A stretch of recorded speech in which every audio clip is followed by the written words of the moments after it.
Let's keep it in the SEC. Bama, man, if there was ever a play that changed the game, and I don't know if they'd have won otherwise, I'm not saying that they definitely do, but man, if there was ever a play that changed the game, it was that pick six where truly at best a 10-point swing, but truly probably a 14-point swing.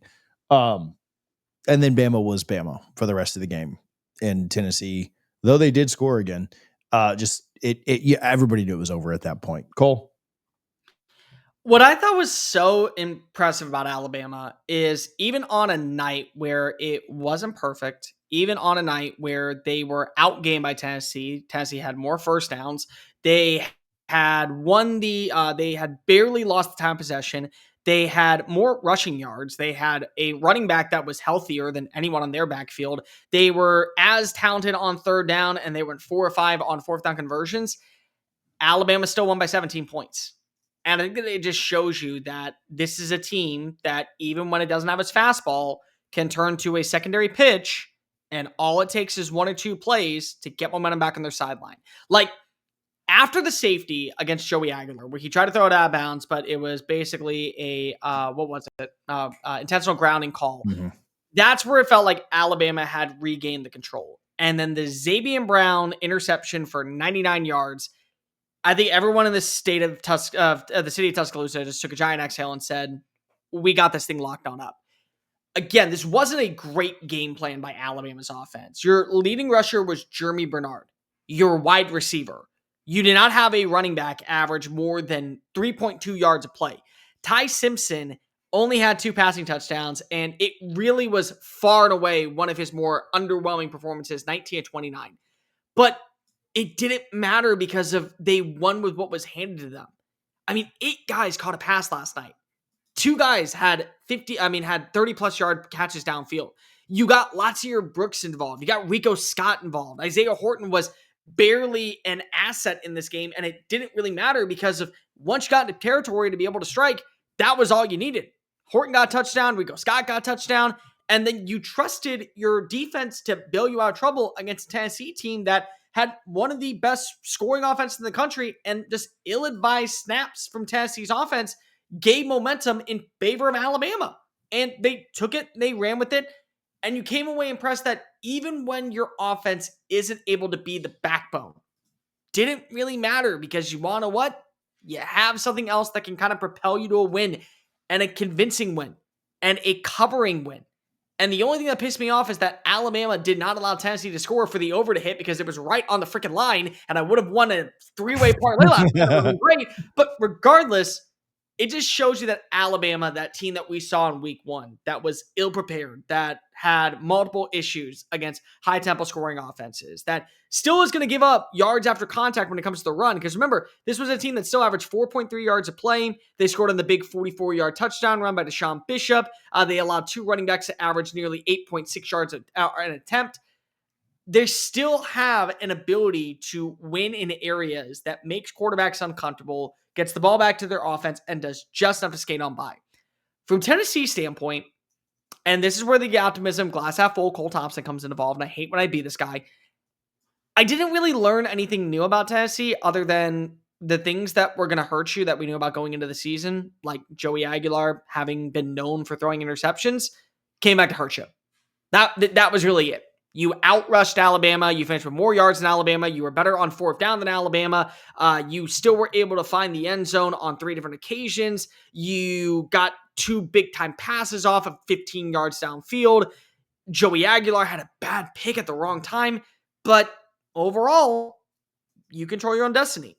You still can run the football efficiently. You still have a quarterback that, at this point, I think is good enough to win you games. Maybe not win you games outright, but good enough to win you games. And their schedule, very manageable. You tell me that you can't beat Kentucky? You're telling me that after looking at what we saw from Oklahoma's offense against Texas, you can't do enough in your backyard to win that game? Vanderbilt's challenging, but it's not impossible to beat them. So 10-2 is still very much in the works, and 10-2 gets you into the college football playoff. You just met an Alabama team that, once again, has shown you they feel like the most complete roster in the SEC up to this point. There's no harm in losing by double digits on the road against Alabama, so long as you can recuperate that by getting a win on the road against Florida, getting a win against Vanderbilt, getting a win against Oklahoma, getting a win against some random team, and getting a win against Kentucky. Like, if you do that, you've done your job. You lost to 2 teams that may be meeting up in Atlanta for the SEC championship, who are 11-1. I mean, there's no harm, no foul there. Alabama's just a better team than Tennessee. Does not mean Tennessee's bad. Just means that Tennessee is not up to the same level. But you also can't afford to have backbustering plays like you have with Xavier Brown and the safety that give 9 points free to Alabama to get the cover itself. Hey, thank you so much for watching. Just want to quickly give some love to our friends over at Sleeper. Make sure that you have the Sleeper app downloaded. On Wednesday, we will play the More or Less game on the Power 2 Live. Hopefully, you can make some money with us. If you do up to 100% deposit using our code CFA, you will get a 100% match. But if you don't want to deposit, we have a free $20 play for you. You don't need to pay anything. Just get your free $20 play on the Sleeper app. Use our code CFA. The link in the description will auto-populate it. Make some money with us. Check their terms and conditions because terms are used to apply. Now back to the video.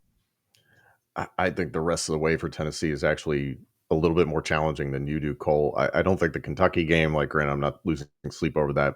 I think Oklahoma's proven that defensively, Brent Venables, when he needs it, he's got it defensively. The offensive struggles, I don't think Mateer's healthy at all. Like, they brought him back way too soon, I think, for the Red River shootout. If Oklahoma can get up defensively, though, I think they can hang with just about anybody in the country. So that feels like a little bit more of a coin flip, in my opinion. New Mexico State, give me a break. What is at Florida looking like now? Because you fired Billy Napier. Is this a team that's all of a sudden motivated, even more motivated than they were before? Like, they were playing for Billy. So is this a zombie team? Like, we don't really know what you're going to get out of the Gators. And then ending the season against Vanderbilt. Vanderbilt looks like the team that will probably make the college football playoff from the state of Tennessee. I have a feeling that the Volunteers are going to be kind of in that 9-3 boat of, I hope they like us, and I hope we get the subjective vote into the college football playoff. They won't. Here, let me ask you, Tom. The game is in Neyland, though, against Vandy, right? Correct. Yeah. So 2 of your 3 toughest games are at home, which is, again, massive victory for you. The Florida game is going to be the one that you look for because Florida has had bad teams. Florida has had dreadful teams. Florida has downright been awful at times. Death taxes, Tennessee losing in the swamp. If they lose this one, they'll never beat them again in the swamp. I just got to say that. There's just no way. And it'll be really, and again, it will be interesting to see. The thing that is intriguing to me is the Ole Miss game against Oklahoma and the Tennessee game against Oklahoma, because I think both of those could be playoff eliminator games for the loser of those 2.